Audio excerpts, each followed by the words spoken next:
Hello my beautiful Sagittarians, welcome to your week ahead horoscope with me, Raphael from Reydiant Reality.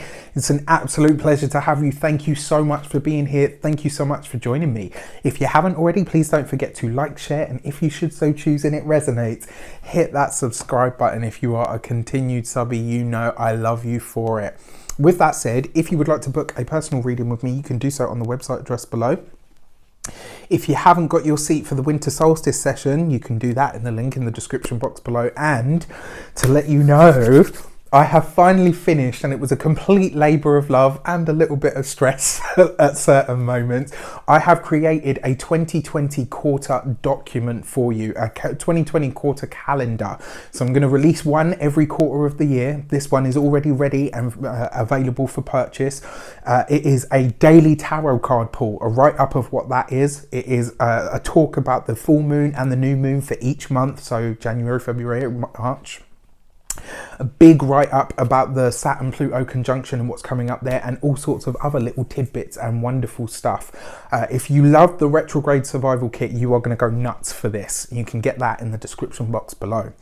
Before we start, as always, I would like to bless all of my decks of cards with all forms of love, light, peace, prosperity and abundance. And I pray that the messages that come through are ultimately clear and concise, and they help you on your path to your highest vibrational good. So let's have a look. When I went into my intuition this week, what I saw was magnets.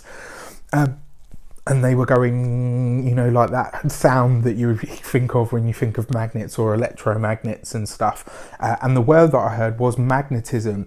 This week, Sagittarius, you are a magnet, right? And I think on the 24th, so the day before this week starts, Jupiter, your ruler, which is currently still in your sign, get the last bit, you know, milk the last bits of it as you can. So there's a once in 12-year transit. And this year, or rather on the 24th, should I say, as we go into this week, so the day before this week starts, Venus is aligning with Jupiter.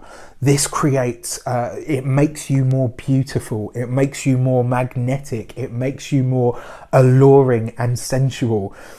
Some people call it the most romantic day of the year, so whether you're single or partnered, use that to your advantage. But more importantly, these are both of the blessing planets. These are both of the benefics, as they call it. Jupiter, Lord of expansion and abundance. Venus, Lady of harmony, blessings and beauty, right? And Venus also rules money. So buy your lotto ticket, place your little £10 or $10 bet. Don't go crazy and start betting huge sums of money, please, you know, just to keep it sensible. But yeah, you know, it can be a really beautiful week for that kind of magnetic blessing energy. And the reason I'm talking about that is because when the magnetism came through, I was like, okay. And then I thought about the astrology and I thought, yeah, whenever people talk about, and this is one thing to really remember going forward, whenever people talk about transits, even when it's a moon transit, which is like very quick, it's not just specific to that day and then that's it, it's done. It's very rarely just an event, right? When a transit takes place, it's an energy that unfolds around you in specific circumstances. And this alignment that's taking place of Venus and Jupiter is a really beautiful energy of blessings, abundance, synchronicities, you know, moments of just things shaping up that you couldn't have even, you know, you couldn't have even wished for. So keep that in mind. Your destiny card for the week ahead is the Chariot card. Victory, success, happiness, right? And I'll say this to you as well. This is going to be a very fast week for you, Sagittarius. It will be a week that just kind of seems to disappear.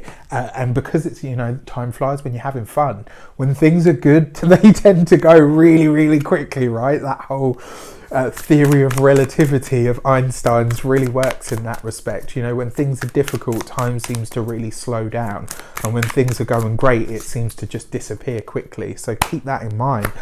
Wow, okay, this is interesting because another sign had these, I don't know if they did actually, but this card has come up a lot for the direction, which means that in some way, shape or form, we're all wrapping up a past cycle. This for me though, especially when it comes to magnetism, and it's funny because I talked about the moon, This for me really does feel like you are now stepping out of, it's almost like you're going to feel like you're taking a jacket off. You know, like I'm actually seeing Jessica Rabbit in my mind now. You know, she takes the jacket off and it's like, you know, there's something about this that could be a grand reveal for you. And also it could see you going through, maybe going through the process of releasing your past in some way, shape or form. The feeling that I get with the Destiny card infusing that is you are conquering your own past in some way, shape or form. And through your own personal magnetism, you will be able to attract things that are more in line with who you are now and where it is that you choose to be going forward. So yeah, if you get the I miss you text and all of that sort of stuff, it's up to you what you do with it, but I would just be cautious. Your insight, the lovers. I mean, like you literally. I mean, all right. If you get the I miss you text, there could be a lot of physical pleasures involved. You could have a really good time. I do feel like this is a transient moment. I don't feel like it's a complete realignment. For some of you, this could be this week that you get the closure that you need on a previous relationship. That doesn't have to be personal. It could also be business or sociable or anything, you know, personal, pleasure or platonic. It could be any one of those. It will depend on your situation, but the insight card basically says you have a chance now to really step forward and to utilize this week as a platform to the next step. But the lovers card, aside from the love connections that have come, I just can't. You know, like, I love the way this stuff works sometimes. I really do. It just blows my mind, right? But the insight card, to bring it back down to a bit more serious, is basically saying it is a choice, right? You have to choose to move forward this week. And it does need to be a conscious decision. You know, the lovers, for everything that it represents in love and all the rest of it, it does represent choosing between two things, and very often this is your past and your future in some way, shape or form. All right, so just be conscious this week. Use this magnetism to your advantage. It doesn't come very often. The alignment of Venus and Jupiter in your own sign, that's like once every 12 years, so milk the last of it to your absolute advantage. I wish you an abundance of all of that good stuff. Have a fantastic week. Take care. Let me know in the comments how it shapes up, and I'll see you soon.